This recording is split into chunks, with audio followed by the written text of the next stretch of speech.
He himself was well aware of the difficult nature of such deceptively simple judgments. He said, and this fragment ties very well with the story told by Herodotus, most hard is it to perceive the hidden measure of judgment, which nevertheless, even though it appears not, holds the limits of all things, aphanes, the hidden, the non-manifest measure of all things. Solon sounds here like a predecessor of Socrates, who also wanted to bring, as was said later, philosophy down from the sky to the earth, and therefore began to examine the invisible measures by which we judge human affairs. He raised the question, what is happiness? As Socrates later was to raise the question, what is courage, piety, friendship, knowledge, justice, etc. And Solon still gives a kind of an answer, where Socrates concludes virtually all the strictly Socratic dialogues by saying, I have failed utterly to discover what it is, what we were talking about.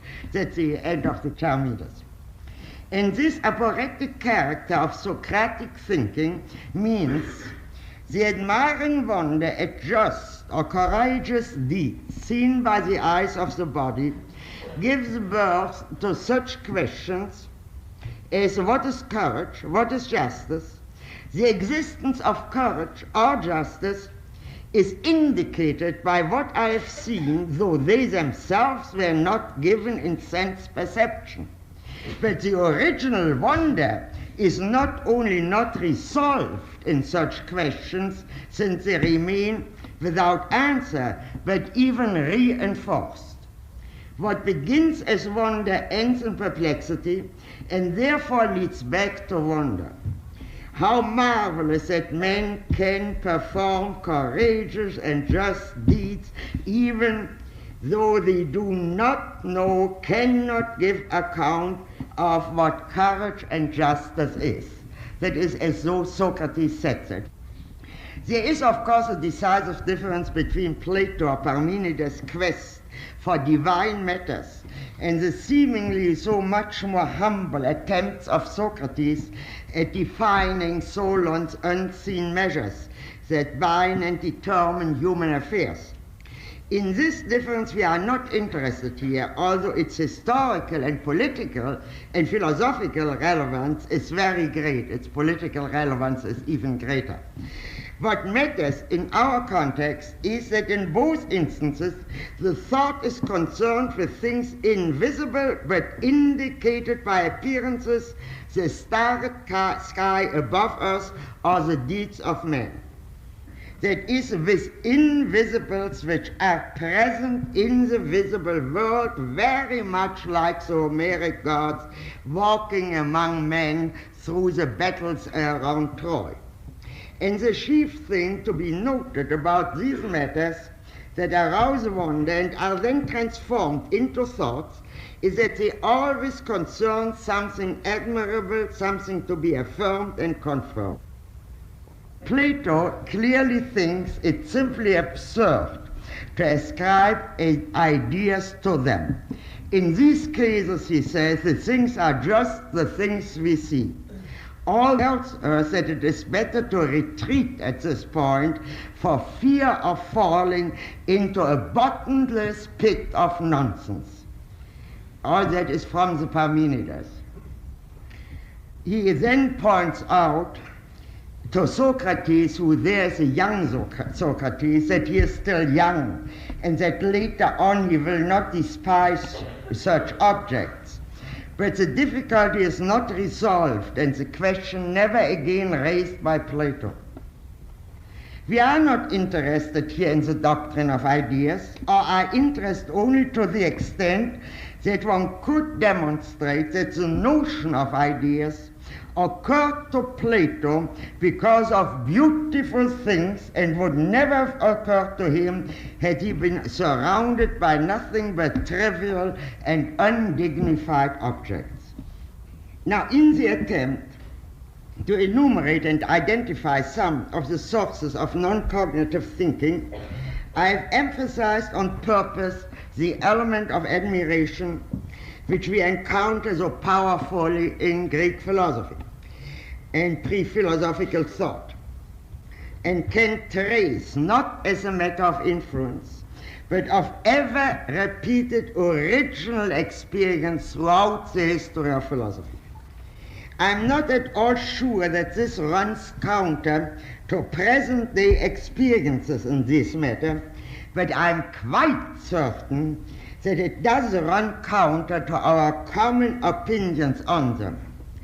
Common sense seems to suggest that even though man's extremity may no longer be God's opportunity, it still is, especially when it comes to the so-called ultimate question, the opportunity of thought. And in view of the peculiarities of this kind of thinking which moves among invisibles, hence leaves the world of appearances out of its own accord, does not this opinion make much more sense? To put it bluntly, were not the Romans right when they said philosophy was only good for old people who were to disappear from this world anyhow very soon? And should not the first impulse for thought be an impulse to escape a world that has become unbearable? You will remember this famous words of Hegel about the relation of thought, or as he said, of philosophy to reality, from the preface of the philosophy of right. Philosophy as a thought of the world appears only when actuality has been completed. When philosophy paints its gray in gray, then has the shape of life grown old. By philosophy it cannot be rejuvenated, but only understood. The owl of Minerva spreads its wing with the falling of dusk. And before as well as after he wrote these lines, he said the same even more poignantly, less equivocally, in his first published book. The need for philosophy arises when the unifying power has disappeared from the life of man, when the opposites have lost the living tension of their relatedness in their mutual interdependence and have become autonomous. Sounds a bit like Yeats. Out of this unity of being torn apart arises thought, the need for reconciliation. Entzweiung ist der Quell des Bedürfnisses der Philosophie. And in the late lectures on the history of philosophy, he again insisted that philosophy appears on the scene when a break has occurred in the real world. The mind is discovered as the interior realm into which men can escape when the real world no longer satisfies them. The great example is, of course, Plato and Aristotle, the coming of age of philosophy immediately after the disaster of the Peloponnesian War. In Hegel, this notion about the existential root of thinking is deeply equivocal. It can signify that the meaning of events is revealed only at the end. A thought we have quoted already in Homer's and Pindar's notion of the Bard, and in Solon's conviction that no man can be praised happy before his death. But it can also indicate that it is a disintegration of reality and the resulting disunity of man and the world that drive men into thinking, arouse in them the need for philosophy, namely the need for another, more meaningful world. This latter, thinking springing from the desire to escape from the world, is probably no less old than the roots we tried to discover in Greece, but it found its classic expression much later, among the Greeks and the Romans who lived amid the changing fortunes of the Roman Empire. It was during these long centuries that philosophy became what, according to public opinion, it still is, something you turn to in catastrophe, the medicina anima, the medicine for your mind, as in Cicero. And it began in the last century of the Roman Republic, when Lucretius and Cicero transformed Greek philosophy into something essentially Roman, and that meant, among other things, something essentially practical. Thinking consists, according to Epictetus, the Greek slave and probably the best, most acute mind among the Stoics, thinking consists of the correct use of our imagination, the only thing which we have in our power. Everything else comes from the outside and compels us. We need only deny the impact of these necessities, and nothing will be able to perturb us. I must die, says Epictetus, but must I also die sighing? I can't help being chained, but can't I help weeping? Sent into exile, but why not go laughing and in good spirits? You want to know my secret, I won't say it, this is in my power. You threaten to handcuff me. Man, what are you saying? You can't handcuff me, you manacle my hands. You are threatening to behead me. When did I say that my head could not be cut off? Obviously, these are not mere exercises in thinking, but exercise in the power of the will, of which Epictetus had made a kind of philosophical system. This would be of considerable interest to us if we were here concerned with the phenomenon of the will, an altogether different mental ability whose chief characteristic is that it speaks in imperatives, even when it commands nothing but our ability to think. The goal is to annihilate reality insofar as it concerns me. And the presupposition is, as far as I am concerned, everything that is depends in its reality upon my recognition. Terminologically speaking, it is not only being, as distinguished from all particular entities, that manifests itself in thinking, as Heidegger says, non-being is also thinkable if the will commands the mind. If I really find the world unbearable, it's no longer being but nothingness that manifests itself in thinking. To be sure, in this extremity, thinking is no longer on its own. It has become a mere instrument that does the bidding of the will as its master. But it may be noteworthy that this thinking ability of ours, an ability that is at home among invisibles, among things that whatever else they may be are absent and therefore in need of imagination, that the faculty of representation is enlisted at all when reality has become unbearable. For we certainly are more inclined to believe that the will in such an extremity will enlist our capacity of faith and produce a manifold beliefs in a hereafter rather than simply appeal to reason and imagination to think yourself, so to speak, out of the world. Now, Epictetus lived under the rule of Nero, but it was much earlier, during the last century before Christ, when Cicero, the most cultivated among the Romans, had a foreboding of disaster, that everything is gradually decaying and nearing its end, worn out by old age, as Lucretius put it, and discovered that one could think one's way out of the world, and that such thought trains by no means as extreme as in the case of Epictetus were likely to offer comfort and help in the world as it is. Men who could teach such thought trains were highly esteemed.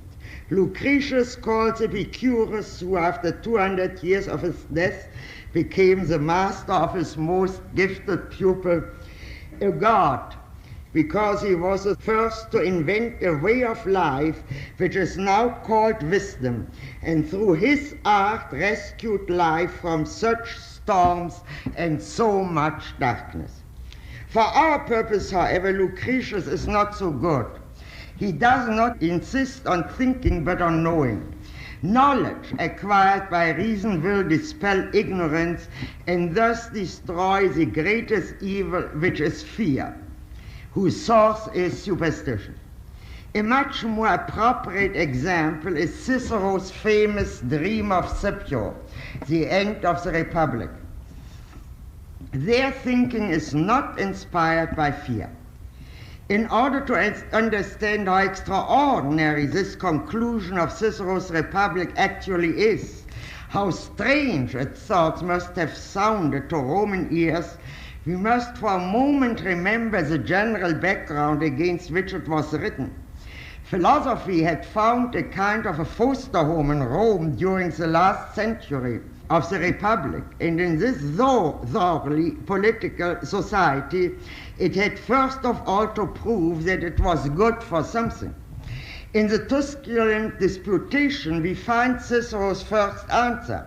It was a question of making Rome more beautiful and more civilized. It was nothing essential. It was a proper occupation for educated men when they had no more important things to worry about. It was not a question of divine matters, founding and conserving political communities where the activities most closely resembling the ways of the gods. Nor had it anything to do with immortality. Immortality was human as well as divine, but it was not the property of individual men, for whom death, as Cicero said, is not only necessary, but frequently desirable. Immortality, however, was definitely the potential property of human communities. If a commonwealth is destroyed and is extinguished, it is as though the whole world perished and collapsed. For communities, death is neither necessary nor ever desirable.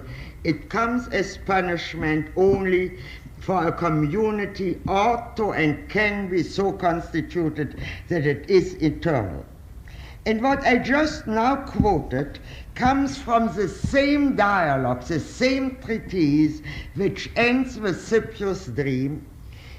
So it was not as though Cicero had changed his mind. As a matter of fact, nothing, even in the book itself, prepares us for the end, except perhaps the Lamentations of Book 5, only in words, and because of our vices and for no other reasons do we still retain and keep the public thing, the thing itself we have lost long since. And then comes the dream. Scipio Africanus, the victor of Carthage, tells of a dream he had shortly before he destroyed the city. The dream showed him a hereafter. Be aware, it was a dream, where he meets his ancestor who tells him about Carthage, and also that after that he would have to restore the public thing, the Republic, in Rome as a dictator if he could escape being assassinated. Actually, he couldn't. Cicero meant to say that Scipio might have been able to save the Republic. And in order to do his job properly of saving the Republic, to summon up the necessary courage, he is told in his dream by his ancestor, he should hold as follows, sic habeto. It's very difficult to hold as follows is really the best translation for it. It doesn't mean that this is something which you ought to believe, but it means it will be good for you to think along this line. Men who preserve the patria, the fatherland, are certain to find their final place in heaven, where they will enjoy and will be blessed with eternal time. For the highest God who governs the world likes nothing better than the assemblies and the intercourses of men called commonwealths. Their governors and conservators return to heaven after having left this world. Their job on earth is to stand guard over the earth. Now this, of course, does not imply a Christian promise of resurrection in a hereafter, and although the divine wishes are still in the vein of Roman traditions, there sounds an ominous note in it. It is as though man, without such promised reward, might no longer want to do what the public thing expects them to do. For, and this is essential, the rewards of this world, Scipio is told, are not merely not enough to compensate you for your labors. They are non-substantial and unreal if you think about them from the right perspective. Scipio, high up in heaven, is invited to look down on the earth, and the earth appeared so small that he was pained to see our empire as a mere dot. Whereupon he is told, if the earth appears small to you from here, then always look up to the sky so that you may be able to despise these human matters. For what kind of celebrity is it that you may be able to attain in the conversation of men, of what kind of glory among them? Don't you see how narrow the space is in which glory and fame are localized? And those who speak about us today, how long will they talk? And even if there were reason to trust tradition and the memory of future generations, there will be natural catastrophes so that we cannot obtain a long-lasting fame, let alone an eternal one. If you look up, you will see how futile all this is. Fame was never eternal, and the oblivion of eternity extinguishes it. I have given you the gist of these pages at some length to enable you to see the open contradiction of these proposed thought trains to what Cicero, in common with educated Romans, actually had always believed in and had expressed even in the same book. In our context, I wanted to show you an example, and an eminent one, how certain thought trains actually aim at thinking oneself out of the world, and that the way to do that is relativization. Relative to the universe, the earth is but a dot. What does it matter what happens on her? Relative to the immensities of time, centuries are but moments, and oblivion will finally cover everything and everybody. What does it matter what men do? Relative to death, the same for all, everything specific and distinguishing loses its weight. If there is no hereafter, something that appears in Cicero but not as an article of faith, but as a moral hypothesis, so to speak, whatever you do or suffer, it doesn't matter. To think means here to follow a sequence of reasoning that will lift you to a viewpoint outside the world of appearances as well as outside your own life. Philosophy is needed to compensate for the frustration of politics and more generally for life itself. But this is a mere beginning of a tradition that reached its climax about 500 years later at the end of the Roman Empire. Boëthius' Consolation of Philosophy, one of the most popular books throughout the Middle Ages and hardly read by anyone today, was written in a condition of extremity of which Cicero had no premonition. Boëthius, a noble Roman, had fallen from the height of fortune, found himself in jail, and awaited his execution.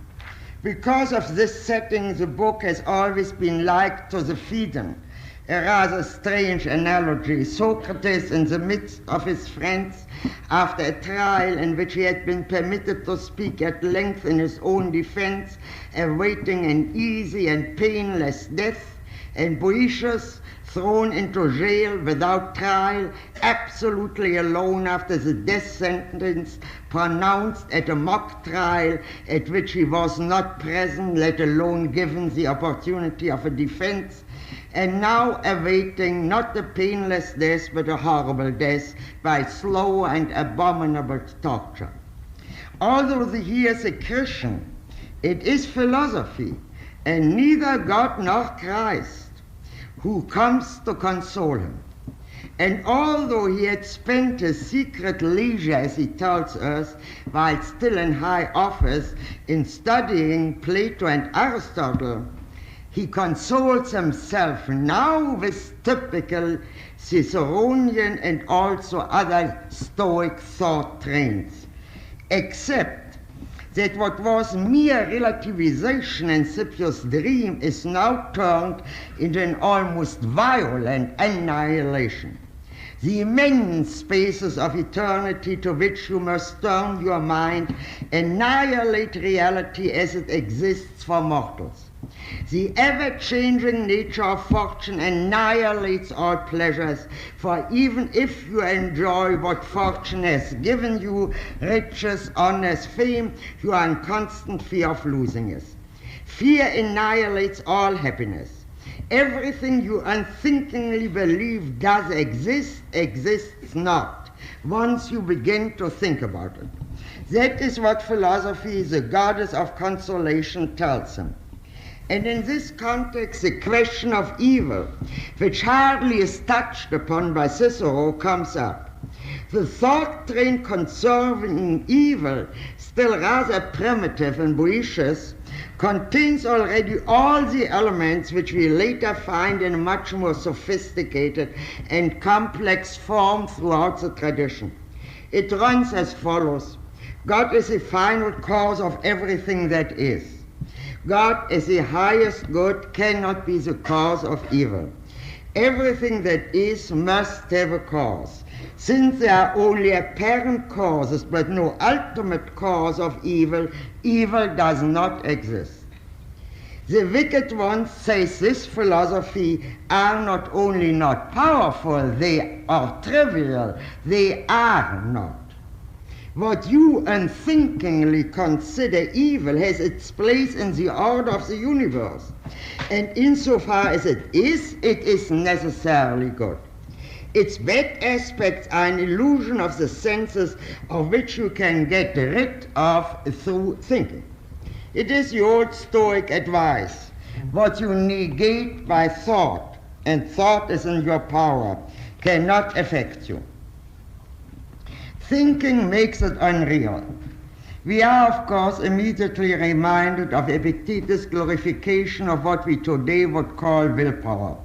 And there's undeniably an element of willing in this kind of thinking. To think along these lines means to act upon yourself, the only action left when all acting in the world has become futile. What is so very striking about this thinking in late antiquity is that it has become centered exclusively about the self. The answer to it in a world that is not yet completely out of joint will say with John Adams, a deathbed, it is said, shows the emptiness of titles, that maybe shall laws and government which regulate sublunar things be neglected because they appear baubles at the hour of death?